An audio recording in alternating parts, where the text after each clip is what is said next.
ನೋಡಿ ಇವಾಗ ಸ್ವಲ್ಪ ಕ್ಲಿಯರ್ ಆಗಿದೆ, ಬಟ್ ಮುಂದೆ ಗೊತ್ತಿಲ್ಲ ಇನ್ನೂ ಹೇಗಿರುತ್ತೆ ಅಂತ. ಸೊ ಅವಾಗಲೇ ಅಲ್ಲಿ ಹೇಗಿತ್ತು ಅಂತ ನಿಮಗೆ ಒಂದು ಚಿಕ್ಕದಾಗಿ ಫೋನಲ್ಲಿ ವಿಡಿಯೋ ಮಾಡಿ ತೋರಿಸಿದ್ದೀನಿ. ಆ ರೇಂಜ್ಗೆ ಇತ್ತು ವಿಸಿಬಿಲಿಟಿ. ಕ್ಯಾಮ್ರಾನ ಒಂದೊಂದ್ಸರಿ ನಂಬೋದು, ಒಂದೊಂದ್ಸರಿ ನಂಬಕ್ಕಾಗಲ್ಲ. ಯಾವಾಗಲೂ ನಾನು ಹೇಳ್ತಾ ಇರ್ತೀನಿ ಕ್ಯಾಮ್ರಾ ಜಸ್ಟಿಫೈ ಮಾಡಲ್ಲ ಅಂತ. ಅಂದರೆ ನೇಚರ್ ಚೆನ್ನಾಗಿರೋದನ್ನ ತೋರಿಸ್ಬೇಕಾದ್ರೆ ಕಣ್ಣಲ್ಲೇ ನೋಡಬೇಕು ಅಂತಾನೆ ಯಾಕೆ ಹೇಳ್ತೀನಿ ಅಂದರೆ ಇದಕ್ಕೇನೆ. ನಾವು ನೋಡೋವಾಗೆ ಅದು ಬೇರೆ ಥರ ಕಾಣಿಸಿರುತ್ತೆ, ಕ್ಯಾಮ್ರಲ್ಲೇ ಬೇರೆ ಥರ ಕಾಣಿಸಿರುತ್ತೆ. ಸೊ ಇವಾಗ ಮತ್ತೆ ನೋಡಿ ಎಷ್ಟೊಂದು ಫಾಗು ತುಂಬ್ಕೋತಾ ಇದೆ ಈ ಕಡೆ. ನೋಡೋಣ ಇಲ್ಲಿ ಮುಂದೆ ಹೋಗ್ತಾ ಹೋಗ್ತಾ ಇನ್ನೂ ಹೇಗಿರುತ್ತೆ ರೋಡು ಆ್ಯಂಡ್ ಫಾಗ್ ಹೇಗಿರುತ್ತೆ ಅಂತ. ಸೊ ಏರ್ಪಿನ್ ಬೆಂಡ್ಸು ಸ್ಟಾರ್ಟ್ ಆಗುತ್ತೆ. ಇನ್ನು ಇಲ್ಲಿ ಫುಲ್ ಕಂಪ್ಲೀಟಾಗಿ ಫಾಗ್ ತುಂಬ್ಕೊಂಡಿರೋದ್ರಿಂದ ನಾವು ಸ್ಪೀಡ್ ಕೂಡ ತುಂಬ ಸ್ಲೋ ಆಗೋಗಿದೆ. ನಾವು ಯಾವ ಟೈಮ್ಗೆ ರೀಚ್ ಆಗಬೇಕು ಅಂತ ಅಂದ್ಕೊಂಡಿದ್ದೀವೋ ಆ ಟೈಮ್ ರೀಚ್ ಆಗೋಕ್ಕಾಗಲ್ಲ, ಯಾಕಂದರೆ ಸ್ಲೋ ಆಗುತ್ತೆ ಇಲ್ಲಿಂದ ನಮ್ಮ ರೈಡ್ಸು. ವಾವ್, ರೋಡ್ ನೋಡಿ ಏನು ಸಕ್ಕತ್ತಾಗಿದೆ. ಬಟ್ ರಾಜನ ಮೆಚ್ಕೋಬೇಕು.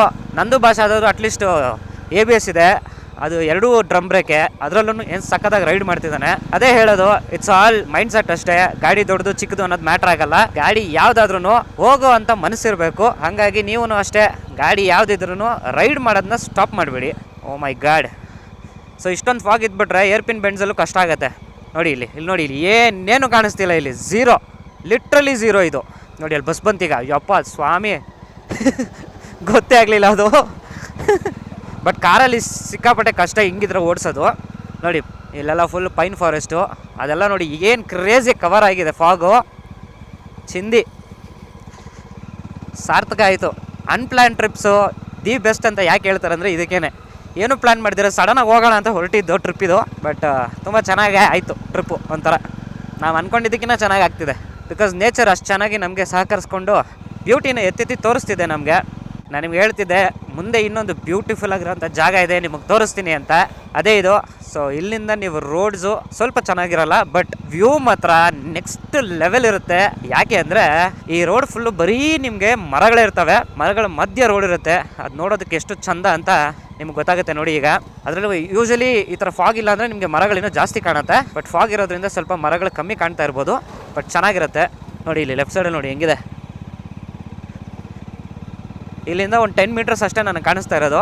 ಅಲ್ಲಿಂದ ಆ ಕಡೆ ಏನಿದೆ ಅಂತ ಕೂಡ ಗೊತ್ತಾಗ್ತಾ ಇಲ್ಲ, ಅಷ್ಟೊಂದು ಫಾಗ್ ಇದೆ. And this road is very scenic. ಸಂಜೆ ಸನ್ಸೆಟ್ ಟೈಮಲ್ಲಿ ಬಂದುಬಿಟ್ರೆ ಅಂತೂ ಆ ಸನ್ ರೇಸ್ ಎಲ್ಲ ಈ ಮರಗಳ ಮಧ್ಯೆಯಲ್ಲಿ ಬರುತ್ತೆ, ನೋಡೋದಕ್ಕೆ ತುಂಬ ಚೆನ್ನಾಗಿ ಕಾಣುತ್ತದು. ನೋಡಿ ಇಲ್ಲಿ ತಿರ್ಗಾ ಮತ್ತೆ ಝೀರೋ ವಿಸಿಬಿಲಿಟಿ ಆಯಿತು, ಇಲ್ಲೇನು ಕಾಣಿಸ್ತಿಲ್ಲ. ಆಹಾ, ಪೈನ್ ಫಾರೆಸ್ಟಲ್ಲಿರೋ ಮರಗಳು ಕೂಡ ಕಾಣಿಸ್ತಿಲ್ಲ. ಈಗ ನಾನು ಈ ಜಾಗ ನಿಮ್ಗೆ ತೋರಿಸ್ಬೇಕು, ಫುಲ್ ಮರಗಳಿರ್ತವೆ ತೋರಿಸೋಣ ಅಂತಲೇ ಅಂದ್ಕೊಂಡಿದ್ದೆ. ಬಟ್ ಈ ಥರ ಫಾಗ್ ಬಂದು ಫುಲ್ ಕವರ್ ಆಗಿಬಿಟ್ಟಿದೆ. ಅದು ಒಂಥರ ಚೆನ್ನಾಗಿದೆ, ಡಿಫ್ರೆಂಟಾಗಿ ಕಾಣಿಸ್ತಿದೆ ಇದೂ. Wow, super.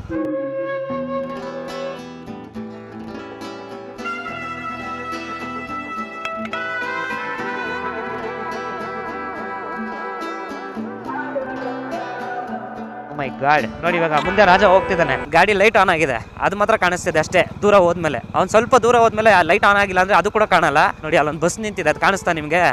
ನನಗೆ ಕಾಣಿಸಿಲ್ಲ. ಒಂದು ಸ್ವಲ್ಪ ದೂರ ಬಂದಮೇಲೆ ಅದು ಬಸ್ ಅಂತ ಗೊತ್ತಾಗಿತ್ತು. ಸೊ ನಾನು ನಿಮ್ಗೆ ಹೇಳ್ತಾ ಇದ್ದೆ ಈ ರೋಡ್ ಸ್ವಲ್ಪ ಚೆನ್ನಾಗಿಲ್ಲ ಅಂತ. ಈ ರೋಡಲ್ಲಿ ಹಳ್ಳದಿನೇ ಜಾಸ್ತಿ, ಬಟ್ ಆದರೂ ವ್ಯೂ ಮಾತ್ರ ಸೂಪರ್ ಆಗಿರುತ್ತೆ. ಅದಕ್ಕೆ ನೋಡಿ ಎಷ್ಟೊಂದು ಜನ ಇಲ್ಲಿ ಬಂದು ಪಿಟ್ ಸ್ಟಾಪ್ ಕೊಟ್ಟು ಟೈಮ್ ಸ್ಪೆಂಡ್ ಮಾಡಿ ಹೋಗ್ತಾರೆ. ನನಗಂತೂ ಕಣ್ಣೆಲ್ಲ ಫುಲ್ಲು ಹನಿ ಕುತ್ಕೊಬಿಟ್ಟಿದೆ. ಕಣ್ಣು ಬ್ಲಿಂಕ್ ಮಾಡಿದ್ರೆ ಒಳ್ಳೆ ಡ್ರಾಪ್ಸ್ ಬೀಳ್ತಾ ಇದೆ. ಆ್ಯಕ್ಚುಲಿ ನಾನು ಈ ಥರ ಫಾಗು, ಈ ಥರ ಬೈಕ್ ರೈಡ್ಸನ್ನೆಲ್ಲ ಬೇರೆಯವ್ರು ಮಾಡೋದನ್ನ ವೀಡಿಯೋ ನೋಡಿ ಖುಷಿ ಪಡ್ತಿದ್ದೆ. ನಾನೇ ಹೋಗ್ತೀನಿ ಅನ್ನೋ ಥರ. ಬಟ್ ಇವಾಗ ನಾನೇ ಬಂದಿರೋದು ನನಗೆ ತುಂಬ ಖುಷಿ ಕೊಟ್ಟಿದೆ. ಯಾಕೋ ನನ್ನ ಲಗೇಜ್ ಸ್ವಲ್ಪ ಅಲ್ಲಾಡ್ತಿದೆ. ಸೊ ಸೈಡ್ಗೆ ಹಾಕ್ಬಿಟ್ಟು ಒಂದು ಸರಿ ನೋಡಬೇಕು ಏನಾಗಿದೆ ಅಂತ. ಸೊ ಹಂಗಾಗಿ ನಾನು ಗಾಡಿನೆಲ್ಲ ಸೈಡ್ಗೆ ಹಾಕ್ತೀನಿ. ಸರಿ, ಲಗೇಜ್ ಚೆಕ್ ಮಾಡ್ಕೊಂಬಿಡೋಣ.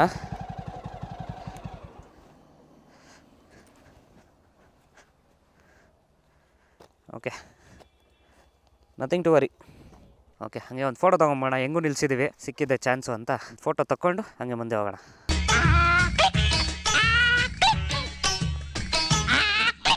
ಯಾವುದೋ ಸಿನಿಮಾ ಶೂಟಿಂಗ್ ಮಾಡೋಕ್ಕೆ ಇರುವಂಥ ಜಾಗ ಥರ ಇದೆ ಇದು. ಅದ್ರ ಜೊತೆಗೇ ರೈಟ್ ಸೈಡಲ್ಲಿ ಫುಲ್ಲಿ ಟೀ ಎಸ್ಟೇಟು. ಈ ಕಡೆ ಕೆಳಗಡೆ ನೋಡಿ ಹೆಂಗಿದೆ, ಕ್ರೇಜಿಯಾಗಿದೆ ಟೀ ಎಸ್ಟೇಟು. ಆ್ಯಂಡ್ ಮುಂದೆ ನೋಡಿ, ಮುಂದೆನೂ ಟೀ ಎಸ್ಟೇಟ್ ಸಾಕಾಗಿದೆ. ಆ್ಯಂಡ್ ನೋಡಿ ಇಲ್ಲೆಲ್ಲ ನಿಮ್ಗೆ ಈ ಥರ ಜೇನೆಲ್ಲ ಮಾರ್ತಿರ್ತಾರೆ. ಸೊ ಬೆಟ್ಟದ ಜೇನು ಚೆನ್ನಾಗಿರುತ್ತೆ, ತೊಗೊಂಡೋಗ್ಬೋದು ನೀವು ಬೇಕಾದರೆ. ಹೆಲ್ದಿ ಸಕ್ಕತ್ತಾಗಿದೆ ಎಲ್ಲ ಪ್ಲೇಸು. ಇಲ್ಲಿ ನೋಡಿ ಇದೆಲ್ಲ ಫುಲ್ ಟೀ ಎಸ್ಟೇಟ್. ಇಲ್ಲೆಲ್ಲ ಮೋಸ್ಟ್ಲಿ ಲೀಟ್ರ್ ಲೆಕ್ಕ ಕೊಡ್ತಾರೆ ಅನಿಸುತ್ತೆ, ಯಾರೋ ತಗೋತಾ ಇದ್ದಾರೆ ಅಲ್ಲಿ. ನೋಡಿ ಎಲ್ಲ ಒಂದಷ್ಟು ಜನ ನಿಂತ್ಕೊಂಡು ಫೋಟೋಸ್ ಎಲ್ಲ ತೆಗೆಸ್ಕೊತಾ ಇದ್ದಾರೆ. ನಾನು ನಿಮ್ಗೆ ಹೇಳಿದೆ ಕೆಲವೊಂದು ಕಡೆ ಓನರ್ಗಳಿರ್ತಾರೆ, ಬಿಡಲ್ಲ ಅಂತ. ಸೊ ಇಂಥ ಜಾಗಕ್ಕೆ ಬಂದರೆ ನೋಡಿ ಯಾರೂ ಇರೋಲ್ಲ, ಆರಾಮಾಗಿ ನೀವು ನಿಂತ್ಕೊಂಡು ಎಷ್ಟು ಬೇಕಾದ್ರೂ ಫೋಟೋಸ್ ತೊಗೋಬೋದು. ಕ್ರೇಜಿಯಾಗಿದೆ ಜಾಗ ಮಾತ್ರ.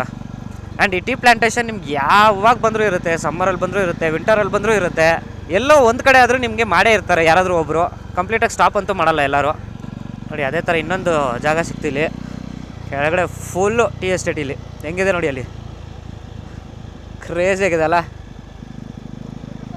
ನೋಡೋದಕ್ಕೆ ಮಜಾ ಇದೆ ಅದು. ಅಲ್ಲೂ ಅಷ್ಟೇ ನೀವು ಕೆಳಗಡೆ ಹೋಗಿ ಫೋಟೋಸ್ ತೊಗೋಬೋದು. ಬಟ್ ಹುಷಾರಾಗಿರಿ, ಇಂಥ ಕಡೆ ಕಾಡೆಮ್ಮೆಗಳು ಜಾಸ್ತಿ ಓಡಾಡ್ತಾ ಇರ್ತವೆ.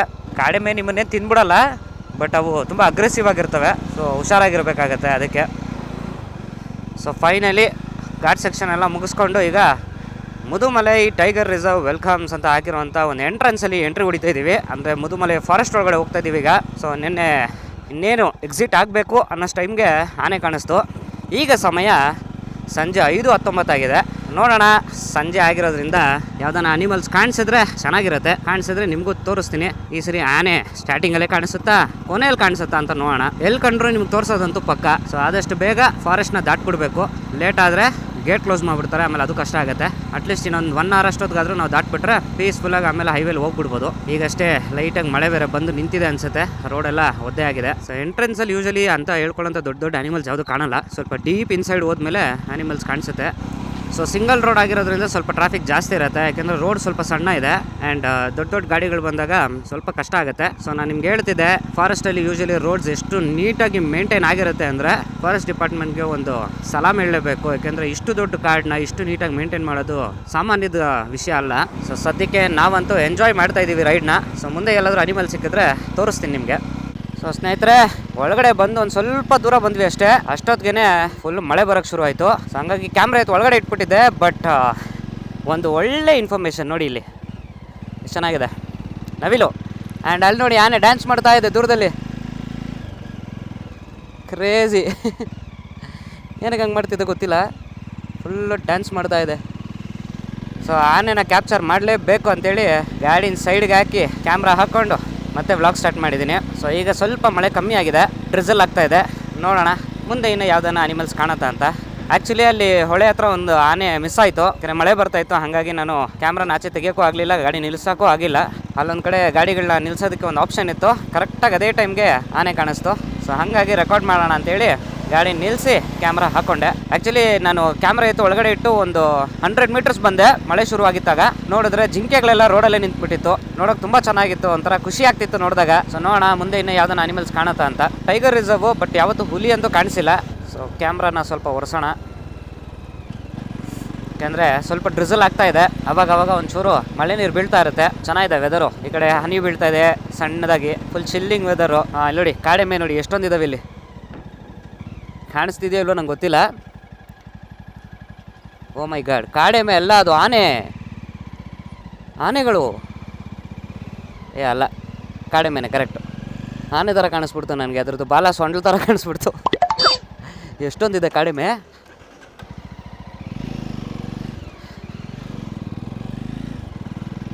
ಕ್ರೇಜಿಯಾಗಿದ್ದಾವೆ, ಹಿಂಡಾಗೆ ನಿಂತಾವಲ್ಲಿ. ಸೊ ನಿನ್ನೆ ಒಂದು ಆನೆ ರೋಡಿಗೆ ಬಂದಿತ್ತಲ್ವಾ, ಸೈಡಿಗೆ ಕಳಿಸ್ಬಿಟ್ಟಿದ್ರು ಆನೆನ. ಆಮೇಲೆ ನಾನು ಬ್ಲಾಗ್ ಸ್ಟಾರ್ಟ್ ಮಾಡ್ಕೊಂಡು ಮುಂದೆ ಹೋದ್ಮೇಲೆ ಆನೆ ಕಾಣಿಸಿದ್ದು. ಅವ್ರು ಬೇರೆ ಫಾಸ್ಟಾಗಿ ಮುಂದೆ ಬನ್ನಿ ಅಂತ ಇದ್ರು, ಯಾಕಂದರೆ ಸ್ಟಾಪ್ ಮಾಡಬಾರ್ದು ಅಲ್ಲಿ. ಸೊ ಹಂಗಾಗಿ ನಾನು ಫಾಸ್ಟಾಗಿ ಪಾಸ್ ಆಗಬೇಕಾದ್ರೆ ಆನೆ ಸುಮ್ಮನೆ ಹಂಗೆ ಕಾಣಿಸ್ತು. ಅದನ್ನು ನೀವು ಆಲ್ರೆಡಿ ವೀಡಿಯೋಲಿ ನೋಡಿದ್ದೀರಾ, ಪ್ರೀವಿಯಸ್ ವೀಡಿಯೋಲಿ. ಸೊ ಈ ವಿಡಿಯೋಲು ಒಂದು ಆನೆ ಕಾಣಿಸ್ತು, ಖುಷಿ ಆಯಿತು.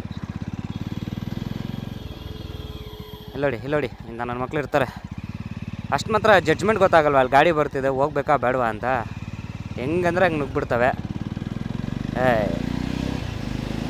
ಬನೀನು ಹಾಕೊಂಡು ಓಡಿಸ್ತಾನೆ ಪುಣ್ಯಾತ್ಮ. ಸೊ ಈಗ ನಾವು ಮುದುಮಲೈ ಫಾರೆಸ್ಟ್ನ ಮುಗಿಸಿ ಮತ್ತೆ ಬಂಡೀಪುರ ಫಾರೆಸ್ಟ್ ಒಳಗಡೆ ಹೋಗ್ತಾಯಿದ್ದೀವಿ. ಅಂದರೆ ನಾವು ತಮಿಳ್ನಾಡನ್ನ ಮುಗಿಸಿ ನಮ್ಮ ತಾಯ್ನಾಡಿಗೆ ವಾಪಸ್ ಹೋಗ್ತಾಯಿದ್ದೀವಿ. ಸೊ ನಾನು ಕ್ಯಾಮ್ರಾ ಹಾಕೋತಾ ಅಲ್ಲಿ ವೆಯ್ಟ್ ಮಾಡ್ತಿದ್ದೆ. ಹಾಗಾಗಿ ನಮ್ಮ ಬಾಯ್ಸು ಸ್ವಲ್ಪ ಮುಂದೆ ಹೋಗ್ಬಿಟ್ಟಿದ್ರು. ಪಾಪ ಕರೆಕ್ಟಾಗಿ ಇಲ್ಲಿ ಬಂದು ವೆಯ್ಟ್ ಮಾಡ್ತಾಯಿದ್ದಾರೆ ನನಗೋಸ್ಕರ. ಸೊ ನೋಡಿ ನವಿಲು ನೋಡಿ ರೋಡಲ್ಲೇ ನಿಂತಿದೆ. ಒಳ್ಳೆ ಕೋಳಿ ಥರ ಆಗೋಯ್ತು ನವಿಲು. ನೋಡಿ ಹೆಂಗೆ ನಿಂತಿದೆ ರೋಡಲ್ಲಿ. ನೋಡಿ ಅದಕ್ಕೆ ಫೆದರ್ಸ್ ಎಲ್ಲ ಎಷ್ಟೊಂದಿದೆ ಅದಕ್ಕೆ. ನೆನ್ನೆ ಅಂತೂ ಅಲ್ಲಿ ಮರದ ಮೇಲೆ ಒಂದು ಕೂತಿತ್ತು, ಸಕ್ಕದಾಗಿ ಕಾಣ್ತಿತ್ತು ಅದು. ಸೊ ಈಗ ನಾವು ಬಂಡೀಪುರ್ ಟೈಗರ್ ರಿಸರ್ವ್ ಒಳಗಡೆ ಹೋಗ್ತಾಯಿದ್ದೀವಿ. ನೋಡೋಣ ಇಲ್ಲಿ ಯಾವ್ದಾನ ಆ್ಯನಿಮಲ್ಸ್ ಕಾಣುತ್ತಾ ಅಂತ. ಇವಾಗ ನೆನ್ನೆ ಅಂತೂ ಏನೂ ಕಾಣಲಿಲ್ಲ, ಮುದುಮಲೈ ಫಾರೆಸ್ಟಲ್ಲಿ ಮಾತ್ರ ಆನೆ ಕಾಣಿಸಿದ್ದು. ಬಂಡೀಪುರಲ್ಲಿ ನಮಗೆ ನವಿಲು ಮತ್ತು ಕೋತಿಗಳು ಕಾಣಿಸ್ಕೊಂಡ್ವು ಅಷ್ಟೇ, ಇನ್ಯಾವ ಅನಿಮಲ್ಸ್ ಅಷ್ಟು ಕಾಣಿಸ್ಕೊಳ್ಳಿಲ್ಲ. ಸ್ವಲ್ಪ ಮಳೆ ಬೀಳ್ತಾ ಇದೆ, ಅಡ್ಜಸ್ಟ್ ಮಾಡ್ಕೊಳ್ಳಿ. ಅಕಸ್ಮಾತ್ ಏನಾದರೂ ಮಳೆ ಹಾನಿ ಬೀಳ್ತಾ ಇದ್ದರೆ ಬೇಜಾರು ಮಾಡ್ಕೋಬೇಡಿ. ಇಷ್ಟೊಂದು ಶ್ರಮ ಹಾಕಿ ವಿಡಿಯೋ ಮಾಡ್ತಾಯಿದ್ದೀನಿ, ಅದಕ್ಕೋಸ್ಕರ ಆದರೂ ಒಂದು ಲೈಕು, ಶೇರು, ಕಮೆಂಟ್ ಮಾಡಿ, ಸಬ್ಸ್ಕ್ರೈಬ್ ಕೂಡ ಮಾಡ್ಕೊಳ್ಳಿ. ಹಾಗೆ ನೋಡಿ ಸ್ನೇಹಿತರೆ, ಆನೆಗಳು ಕ್ಯಾಂಪ್ ಹತ್ರನೇ ಎಷ್ಟೊಂದಿದ್ದಾವೆ ನೋಡಿ. ಇಲ್ಲಿ 3 ಇದ್ದಾವೆ ಇಲ್ಲಿ ಕ್ಯಾಂಪಲ್ಲಿ. ಸೊ ನಾನು ನೆನ್ನೆ ನಿಮಗೆ ಇದೇ ಜಾಗದಲ್ಲಿ ತೋರಿಸ್ತಿದ್ದೆ, ಇಲ್ಲಿ ಬಂದು ನೀವು ಸ್ಟೇ ಮಾಡ್ಬೋದು ಅಂತ.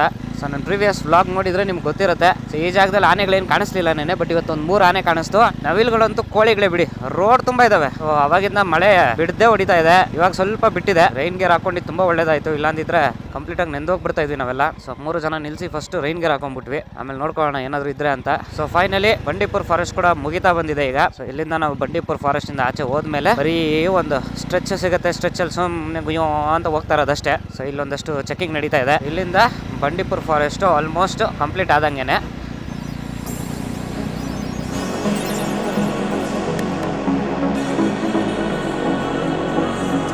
ರೋಡಲ್ಲಿ ಬೈಕ್ ಓಡಿಸ್ತಾ ಇದ್ದವನು ಸಡನ್ ಆಗಿ ರೂಮ್ ಅಲ್ಲಿ ಕುತ್ಕೊಂಡು ಏನ್ ಮಾಡ್ತಾ ಇದ್ದೀನಿ ಅಂತ ನೋಡ್ತಾ ಇದ್ದೀರಾ. ಆಕ್ಚುಲಿ ಅವತ್ ನಾವು ಕಾಡಲ್ಲಿ ಟ್ರಾವೆಲ್ ಮಾಡ್ಕೊಂಡು ಬಂಡೀಪುರ್ನ ಮುಗಿಸಿ ಮೈಸೂರ್ಗೆ ಹೋಗಿ ರೀಚ್ ಆಗೋ ಅಷ್ಟೊತ್ತಿಗೆ ರಾತ್ರಿ 9:30 ಆಗಿತ್ತು. ಸೊ ಊಟ ಗೀಟ ಮಾಡ್ಕೊಂಡು ಸರಿ ಮತ್ತೆ ವ್ಲಾಗ್ ಮಾಡೋಣ ಅಂತ ಅನ್ಕೊಂಡೆ, ಬಟ್ ರಾತ್ರಿ ಸಿಕ್ಕಾಪಟ್ಟೆ ಕತ್ಲೆ ಇತ್ತು ಅಂಡ್ ಬೋರಿಂಗ್ ಹೈವೇ, ಏನು ತೋರ್ಸೋದಕ್ಕೆ ಇರ್ಲಿಲ್ಲ ಅನ್ನೋದಕ್ಕೋಸ್ಕರ ನಾನೇನು ವಿಡಿಯೋ ರೆಕಾರ್ಡ್ ಮಾಡ್ಲಿಲ್ಲ. ಸೊ ನಾವು ಬೆಂಗಳೂರಿಗೆ ಮನೆಗೆ ಬಂದು ರೀಚ್ ಆಗೋ ಅಷ್ಟೊತ್ತಿಗೆ ಮಧ್ಯರಾತ್ರಿ 2 ಗಂಟೆ ಆಗಿತ್ತು. ಸೊ ಹಾಗಾಗಿ ನಾನು ಮೊದಲೇ ಕ್ಯಾಮ್ರಾನ ಎತ್ತಿಟ್ಬಿಟ್ಟಿದ್ದೆ, ಬರೀ ರೈಡ್ನ ಎಂಜಾಯ್ ಮಾಡ್ಕೊಂಡು ನಾವು ಮನೆಗೆ ಬಂದು ರೀಚ್ ಆದ್ವಿ. ಸೊ ಇದಾಗಿತ್ತು ನನ್ನ ಊಟಿ ಸೀರೀಸ್ನ ಒಂದು ವ್ಲಾಗು. ಸೊ ನಿಮ್ಗೇನಾದರೂ ಈ ಸೀರೀಸಲ್ಲಿ ಯಾವ ವಿಡಿಯೋ ತುಂಬ ಇಷ್ಟ ಆಗಿತ್ತು ಅಥವಾ ಯಾವ ವಿಡಿಯೋ ತುಂಬ ಕಷ್ಟ ಆಯಿತು ನನ್ನ ಕಮೆಂಟ್ ಸೆಕ್ಷನಲ್ಲಿ ತಿಳಿಸಿ, ಅದರಿಂದ ನನಗೆ ಕಲಿಯೋದಕ್ಕೆ ಏನಾದ್ರು ಒಂದು ಸಿಗುತ್ತೆ. ಸೊ ಇದಾಗಿತ್ತು ಊಟಿ ಸೀರೀಸ್ನ ವಿಡಿಯೋ. ನಿಮ್ಗೇನಾದರೂ ವಿಡಿಯೋ ಇಷ್ಟ ಆಗಿದ್ರೆ ಗೊತ್ತೇ ಇದೆ ನಿಮ್ಗೇನು ಮಾಡಬೇಕು ಅಂತ. ಲೈಕ್ ಶೇರ್ ಕಮೆಂಟ್ ಮಾಡಿ, ಹಾಗೆ ಮಿಸ್ ಮಾಡದೆ ಸಬ್ಸ್ಕ್ರೈಬ್ ಒತ್ತಿ ಅಂತ ಹೇಳ್ತಾ ಊಟಿ ಸೀರೀಸ್ ವ್ಲಾಗ್ನ ಇಲ್ಲೇ ಮುಗಿಸ್ತಾ ಇದ್ದೀನಿ. Signing off Karthik. ಬಾಯ್.